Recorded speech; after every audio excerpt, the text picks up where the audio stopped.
Hi, all. So, 5 people asked me in the last week, is it still a good time to buy a house? Did I miss the boat? Are prices too high? Am I priced out? Uh, are you getting like 20 offers on every home?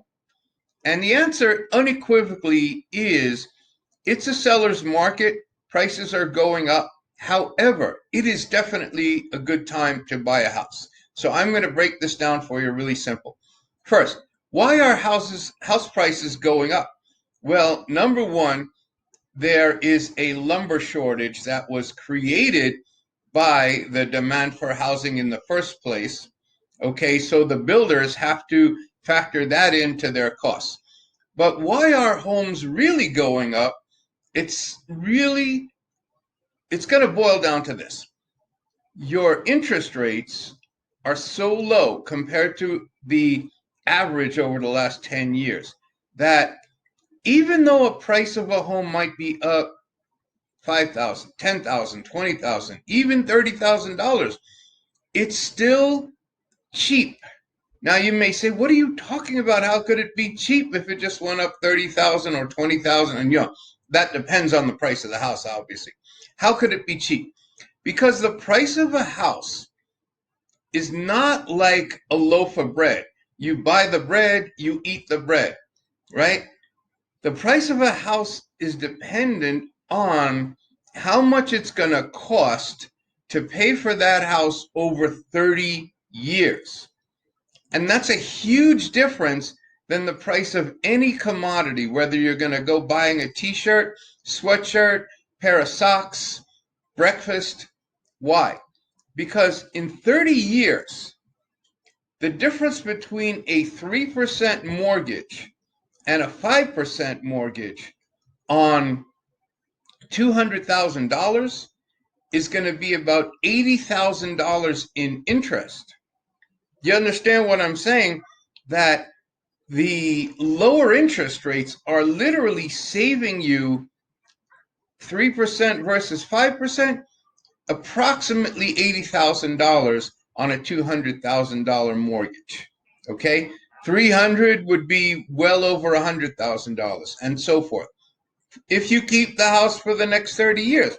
So people are saying to themselves, hey, they're starting to figure out, I guess you should say, is that, yeah, these lower interest rates are ridiculous and you may never see them again. Maybe you will, maybe you won't. It doesn't matter. They're here now, and compared to the average in recent past, they're ridiculously low. So prices have been moving up because people are trying to buy houses because some smart people say, hey, I get it. If I keep this house 30 years, I will have saved a ridiculous amount of money. And those people are coming in the market and saying, hey, this is a bargain. Now, who else is coming in the market?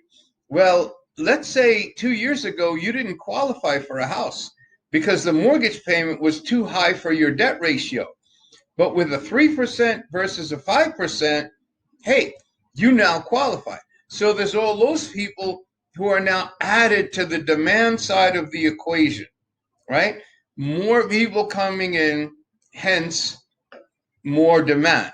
Now on the supply side, okay, I'll ask you a simple question. Let's say 6 months ago in the middle of the pandemic, you said to yourself, wait, I can't buy a new house, but I love the house that I'm in. But interest rates are 3% and my mortgage was at 5.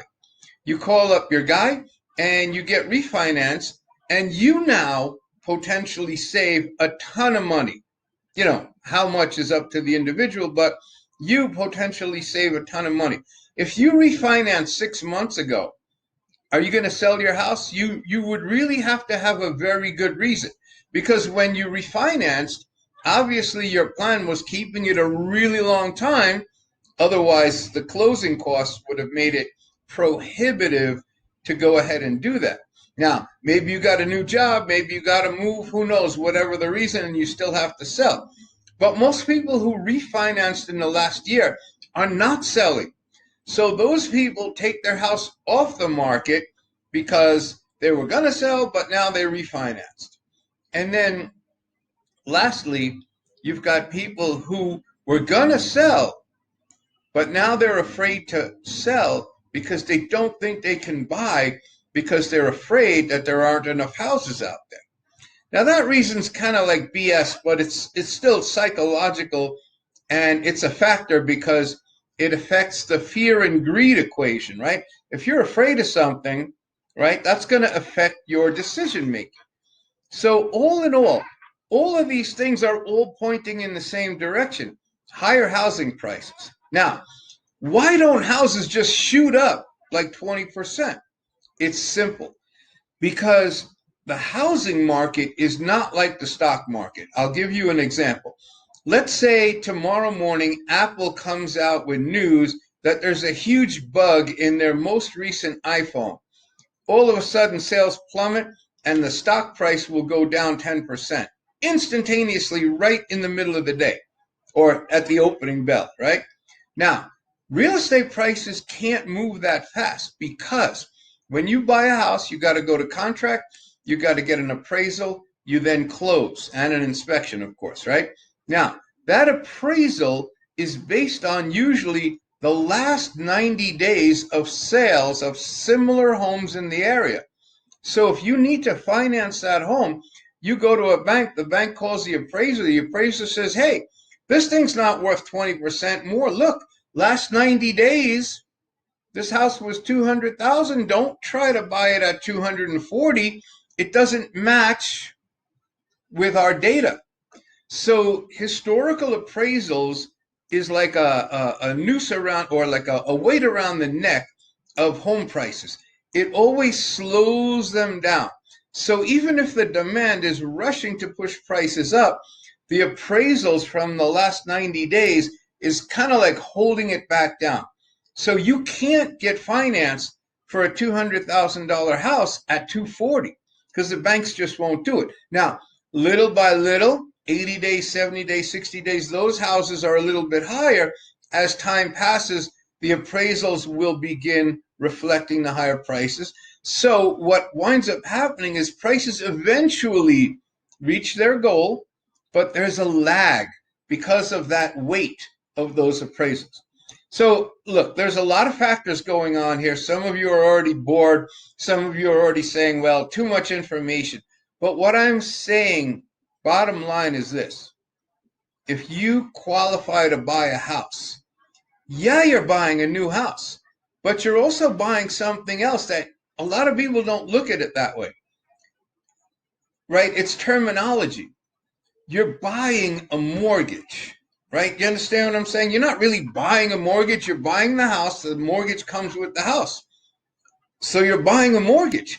You're buying a mortgage at 2% less than what it used to be. And what that means, depending on the price of the house, you could be buying that mortgage, which is going to allow you to borrow money over the next 30 years for 40, 60, 80, 100, $150,000 in interest less than you would have paid at 5 or 6%. See?